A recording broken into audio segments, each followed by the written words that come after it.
అధ్యక్ష జయజేశ్వర్ రెడ్డి గారు ఆయన మాట్లాడిన ప్రతి అక్షరం రికార్డ్ నుంచి తీసేయాలి మీరు దయచేసి. లేదు లేదు నేను కట్టుబడినా సార్, ఒక్కటే నిమిషం నేను చెప్తాను. లేదు నేను ఛాలెంజ్ చేస్తా ఉన్నా. ఆయన చెప్పిన దాంట్లో ఆయన నన్ను గురించి ఏదైతే వ్యక్తిగతంగా మాట్లాడిండో, ఏదో తడిపారు చేసిందని, ఏదో లెక్కర్ కేసులో ఉన్నాని, అందులో ఒక్కటి రికార్డు చూపించినా నేను ఇదే సభలో ముక్కు నేలకు రాసి రాజీనామా చేసిపోతా, రాజకీయాలకు రాను. ఆయన ముఖ్యమంత్రి ఇద్దరు చేయాలని, ముక్కు నేలకు రాయాలి, రాజీనామా చేయాలి ఇద్దరు. ఒకటి నిరూపించకపోయినా నేను దానికి సిద్ధంగా ఉన్నా. మరొకసారి చెప్తున్నా, ఆయన మాట్లాడిన దాంట్లో ఒక్క దాంట్లోనైనా నిరూపించకపోతే ఆయన ముఖ్యమంత్రి, ఆయన ఇద్దరు ముక్కు నేలకు రాసి రాజీనామా చేసిపోవాలి రాజకీయాల నుంచి. నేను అడిగున్నా దీని మీద నిలబడాలి అధ్యక్ష, దీని మీద నిలబడాలని చెప్తా ఉన్నా. అయితేనేమో రికార్డు నుంచి తీసేయండి ఈ చెత్తగాళ్ళ మాటలు, చెత్త మాటల్ని. లేదు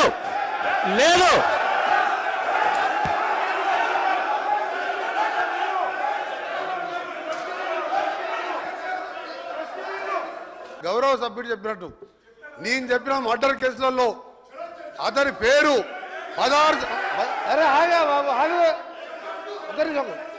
నేను చెప్పినట్టు మర్డర్ కేసులలో ఆయన కోర్టు చుట్టూ 16 సంవత్సరాలు తిరిగిండా లేదా కోర్టు రికార్డులో ఉంటుంది. రెండవది దోసపాటి గోపాల్ అనే మాజీ శాసనసభ్యుడు బర్గులో దొంగతనం కేసు, అలాగే దొంగ మంది అందరూ నేను ఆయన ఛాలెంజ్కు సిద్ధం చేస్తున్నా. ఇది నిరూపిస్తా, లేకపోతే నా మంత్రి పదవికి ఎమ్మెల్యేకి రాజీనామా చేసి బయటికి వెళ్ళిపోతున్నా. ఛాలెంజ్ చేస్తున్నా, రికార్డు ఆపేయండి మీరు సార్ మా స్పీకర్ సార్, మీరు అర్జెంట్ చేయండి. మీరు నల్గొండ ఎస్పీకి వెళ్ళి రికార్డు తెప్పించుకోండి, హైకోర్టుకి వెళ్ళి తెప్పించుకోండి. 16 సంవత్సరాలు కోర్టు చుట్టూ తిరిగిన 2006లో కేసులు కొట్టేసి మర్డర్ కేసులు ఈయన న్యాయమే.